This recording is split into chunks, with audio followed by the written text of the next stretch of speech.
The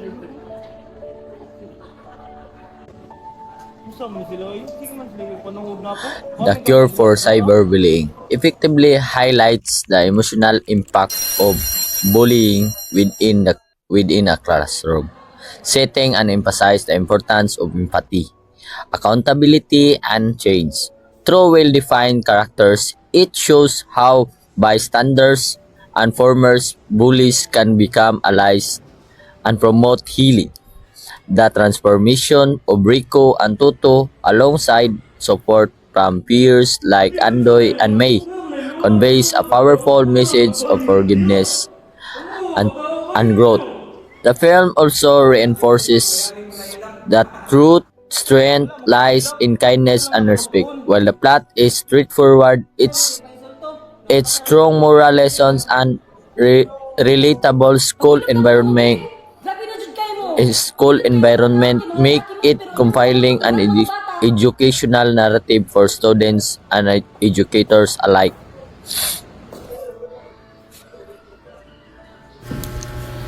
The Cure for Bullying.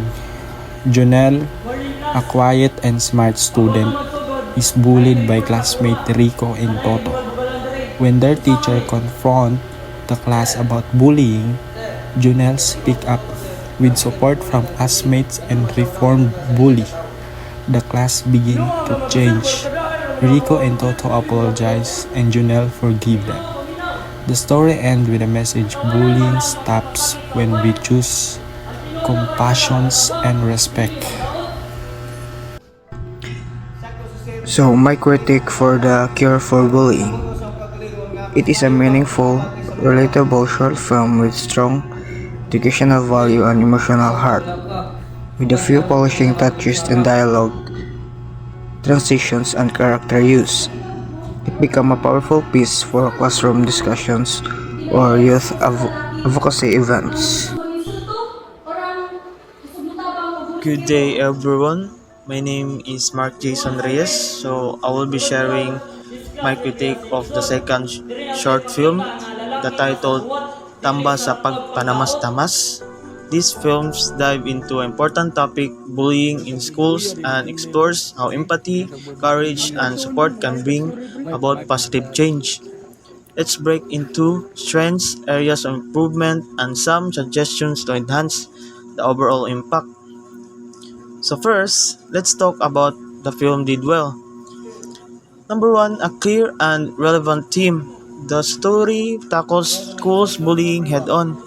It highlights how victims are affected and reminds us how important it is to be kind, to speak up, and to support each other.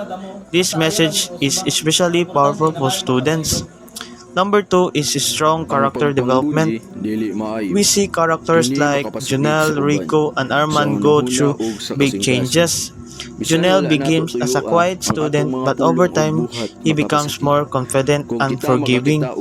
Meanwhile, Rico and Arman shows us that even bullies can reflect and grow, reminding us that change is always possible. Number 3. Supportive peer dynamics. Characters like May, Nico, and Andoy stand up for what's right. They show us that when classmates defend each other, it can make a huge difference. And finally, number 4, educational value. The film is a great tool for starting conversations about bullying and creating safe spaces in schools. It sends us a clear message that respect, not fear, should guide our actions. So next is the areas of improvement. Of course, no film is perfect. There are some areas where this short film could improve. First is depth of the conflict. The bullying shown in the film is quite mild, showing more realistic or emotional scenarios could help the audience truly the pain that victims go through. Second is character backstories. We understand that characters better if we knew about Rico and Arman's past. What made them bullies in the first place? This context could make more their transition more believable and powerful.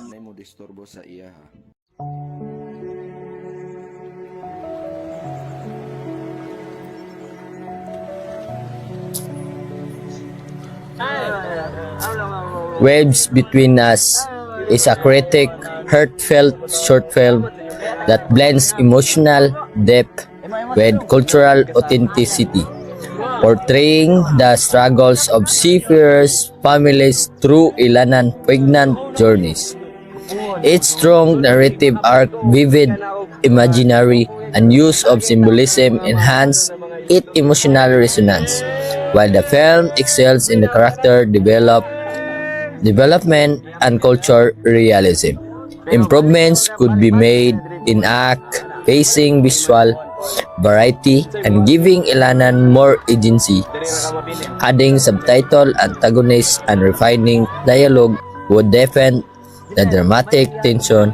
Overall, it is a touching, visual rich story that honors love, endurance, and faith, ideal for both film festivals and academic discussions.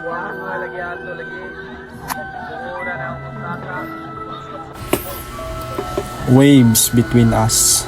Lanan, a seafarer's wife, struggles with loneliness and fear after her husband Buka leaves from a long voyage. When news of a shipwreck spread, she clings to hope and a symbolic amulet given by her grandfather. A week later, Buka returns home alive, proving that love can endure even the roughest seas. Lanan later supports other women facing the same trials, showing strength born from love and resilience.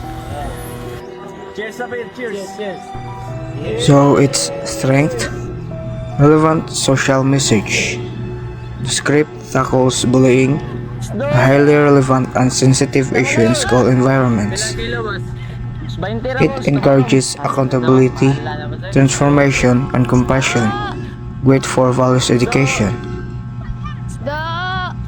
Strong character diversity, balanced roles, victim bullies allies, reform bully supportive teacher, and a female voice of reason.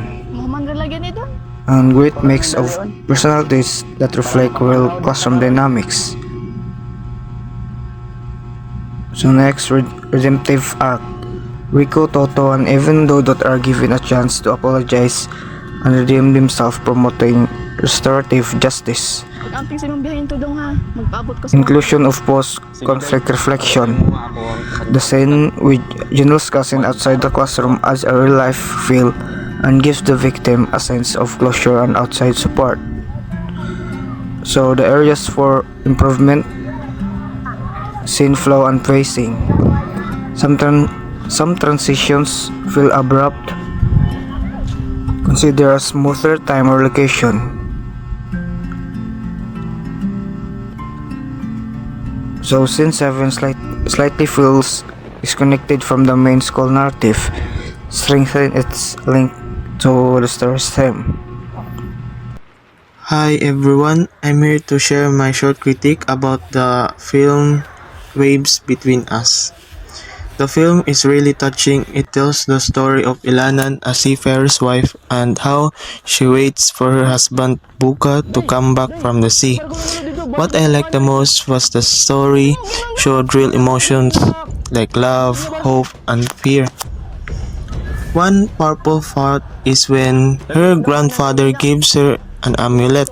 It gives a symbol of strength and hope, especially during hard times. When Ilanan hears about the shipwreck, I felt her pain and worry, but she still held on even when everything seemed hopeless.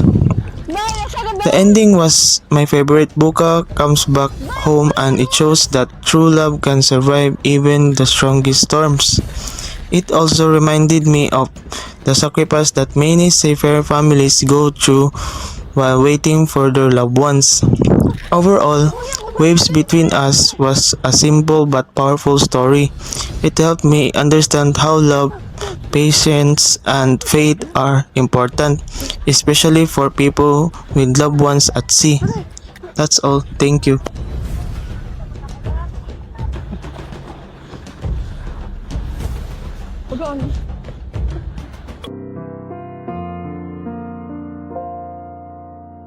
Love is a tide that returns, sometimes bruised, sometimes late, but it finds the shore.